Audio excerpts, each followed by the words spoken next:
Hello viewers, welcome to my challenge Rakib kitchen blog 28। তো আজকের recipe chicken pakora, yummy কিসমি একদম হোটেলের মতো চিকেন পাকোড়া।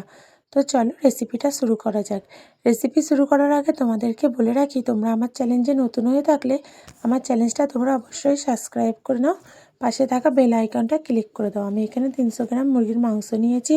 আমি এটাকে ভালো করে ক্লিন ওয়াশ করে নিয়েছি। দিয়ে দিলাম এর মধ্যে 1 চামচ পরিমাণ নুনের গুঁড়ো, 1/2 চামচ পরিমাণ হলুদের গুঁড়ো, 1/2 চামচ পরিমাণ লঙ্কার গুঁড়ো, 1/2 চামচ পরিমাণ জিরের গুঁড়ো, আর দিয়ে দেবো 1/2 চামচ পরিমাণ মরিচের গুঁড়ো।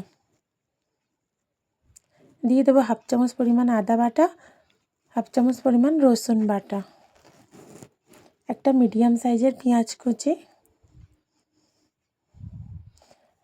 আর দিয়ে দেবো 1 মুঠো ধনে পাতা কুচি।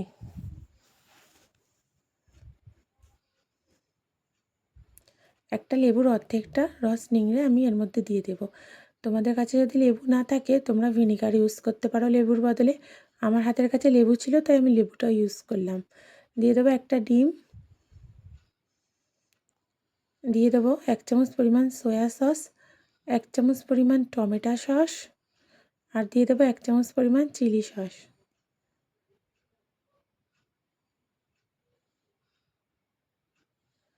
সমস্ত উপকরণগুলো হাতের সাহায্যে ভালো করে মাংসের সঙ্গে মাখিয়ে নেব। দেখো এখানে আমাদের সমস্ত উপকরণগুলো মাংসের মধ্যে মাখানো হয়ে গিয়েছে। এবার আমি এর ঢাকনাটা চাপা দিয়ে এটাকে আমি আধ ঘন্টার জন্য রেস্টে রেখে দেব।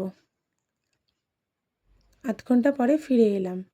এবার আমি এর মধ্যে কিছু শুকনো মশলা অ্যাড করব। দিয়ে দেবো 2 চামচ পরিমাণ বেসন, 1 চামচ পরিমাণ কর্নফ্লাওয়ার, আর দিয়ে দেবো 1 চামচ পরিমাণ চালের গুঁড়ো।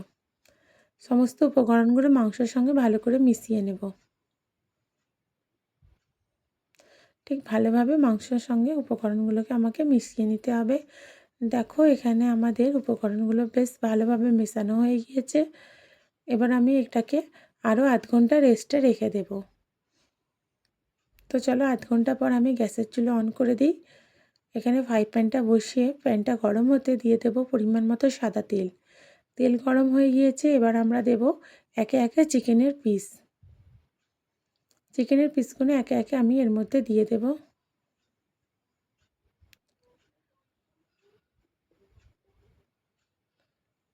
এগুলো সন্ধ্যের নাস্তার জন্য খুবই ভালো লাগে, খুবই ইয়ামি লাগে, খুব কম সময়ের মধ্যে তৈরি হয়ে যায়। তোমরা বাড়িতে অবশ্যই ট্রাই করতে পারো। আমি গ্যাসের চুলোটা লো টু মিডিয়াম করে এগুলোকে হালকা আঁচের মধ্যে ভেজে নেব। পাকোড়া ভাজার জন্য আমাদের গ্যাসের চুলোটা আস্তে করে দিতে হবে। গ্যাসের চুলো জোরে থাকলে পকোড়াগুলো উপরে লাল হয়ে যাবে কিন্তু ভিতরে কাঁচা থাকবে। সেই জন্য আমাদের হাতে সময় নিয়ে গ্যাসের চুলোটা হালকা করে দিয়ে পকোড়াগুলোকে আলতো হাতে ভেজে নিতে হবে। তো দেখো আমাদের একটা সাইড ভাজা হয়ে গিয়েছে, আমরা অপর সাইডটা উল্টে পাল্টে ভেজে নেব।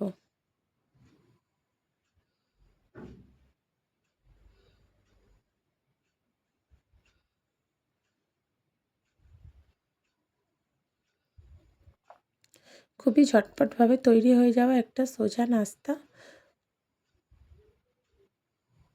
বাড়িতে চা কফির সঙ্গে তোমরা এটাকে ট্রাই করতে পারো, বা বাড়িতে কোনো মেহমান আসলে তোমরা এটা তাদের সামনে সার্ভ করতে পারো। দেখো এদিকে আমাদের পকোড়াগুলো প্রায় ভাজা হয়ে গিয়েছে, আরও কিছুক্ষণ নাড়াচাড়া করে আমি এগুলোকে ভেজে নেব।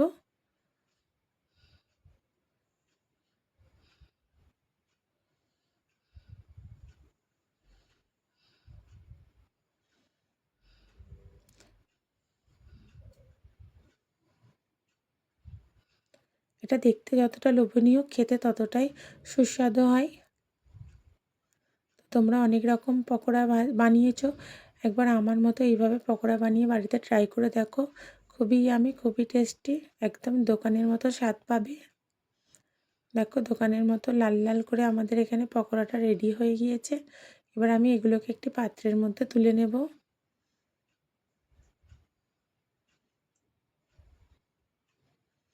তোমাদেরকে দেখাচ্ছি আমি ফাইনাল লুকটা। দেখো কত সুন্দর দোকানের মতন কালারিং হয়েছে।